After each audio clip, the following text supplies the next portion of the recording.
السلام علیکم ورحمۃ اللہ وبرکاتہ۔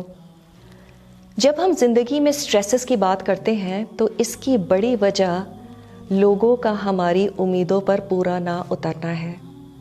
فلاں نے شکریہ تک نہیں کہا، میں سب کے لیے اتنا کرتی ہوں لیکن میرا کوئی خیال نہیں رکھتا۔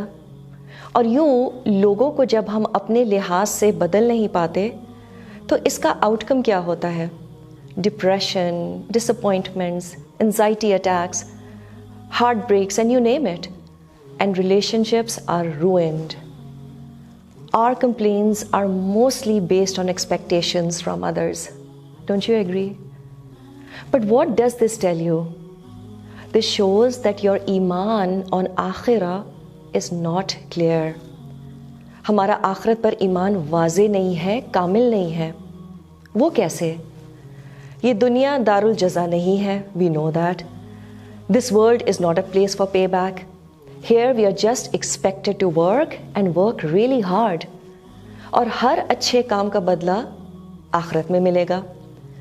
تو ایک برا شخص کیسے اس دنیا میں اتنا خوش نظر آتا ہے اور ایک نیک شخص کی زندگی میں کیسے اتنی پریشانیاں ہوتی ہیں؟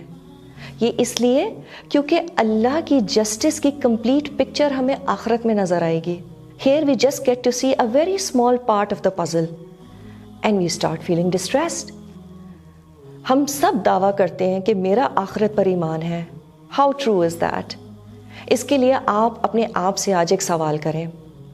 Do I expect return of good things in this دنیا؟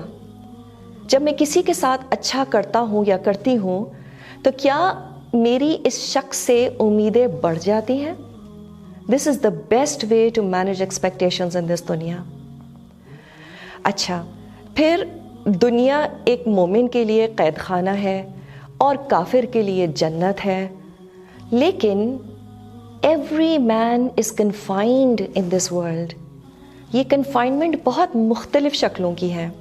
It starts with confinement in his father's back, then confinement in the womb of the mother, اس کے بعد کریڈل کی کنفائنمنٹ ہوتی ہے، پھر جو انسان بھاگ دوڑ کرتا ہے اپنے فیملی کے لیے، that is also a confinement, پھر موت ایک کنفائنمنٹ ہے اور قبر تو ہے ہی کنفائنمنٹ۔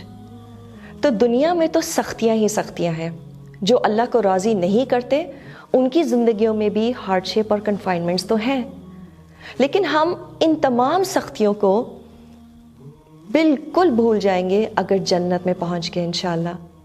لیکن اگر آخرت میں خدا نخواستہ جہنم میں جھونکے گئے پھر تو یہ نہ ختم ہونے والی کنفائنمنٹ ہوگی نا۔ تو اس دنیا کے سٹریسز بہت عارضی ہیں اور اللہ نے اچھے کاموں کے بدلے کا وعدہ اس دنیا میں تو کیا بھی نہیں ہے۔ یہ دنیا تو ایک ایگزامینیشن ہال ہے۔ کبھی امتحان کے دوران ہمیں مارکس دیے جاتے ہیں تو صبر، دیٹس دا کی ٹو سکسیس۔ اللہ بڑا قدردان ہے، ہماری نیکیوں کو ضائع نہیں ہونے دے گا۔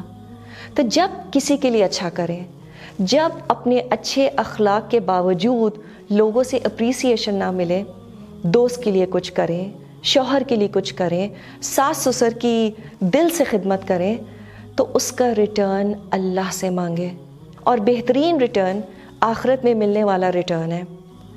اس کا اس دنیا میں بھی ایک بہت خوبصورت ریٹرن ہے ویسے، اور وہ کیا ہے؟ You are going to sleep peacefully. آپ بہت پرسکون رہیں گے، اور اگر لوگ آپ کو اپریشیٹ نہ بھی کریں آپ کی ریلیشن شپ ان سے خراب نہیں ہوگی۔ پھر لوگوں کے غلط رویے سے اللہ آزماتا بھی تو ہے کہ ان سے جو اتنے اچھے ہو تو کس کے لیے؟ کیونکہ اگر واقعی صرف اللہ کے لیے ہے تو پھر دوسروں کے رسپانسز سے کیا ماتھے پر بل آنے چاہیے؟ Will it make you sad? Should your heart break? No. And why? Because there is a bigger yes burning inside you. اور میں آپ کو بتاؤں، اللہ ہم سے اتنی محبت کرتا ہے کہ وہ ہمیں اس دنیا میں پھر بھی اکثر اوقات محبت دے ہی دیتا ہے، عزت دے ہی دیتا ہے، لوگوں کی تعریف بھی دیتا ہے۔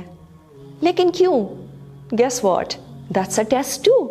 تاکہ وہ دیکھ لے کہ کہیں ہم اگلی بار جب کسی دوست کی مدد کریں، یا اپنے شوہر کے لیے کچھ خاص کریں یا اپنی ساس کے لیے کچھ خاص پکائیں تو نیت کیا ہے؟ Why are you being nice to people? I feel all of us need to keep a close check on our intentions. اچھے کام کرنے سے پہلے یہ ضرور اپنے آپ سے پوچھیں why am I doing it? And I promise you, you will never have any stresses in life, inshallah ta'ala.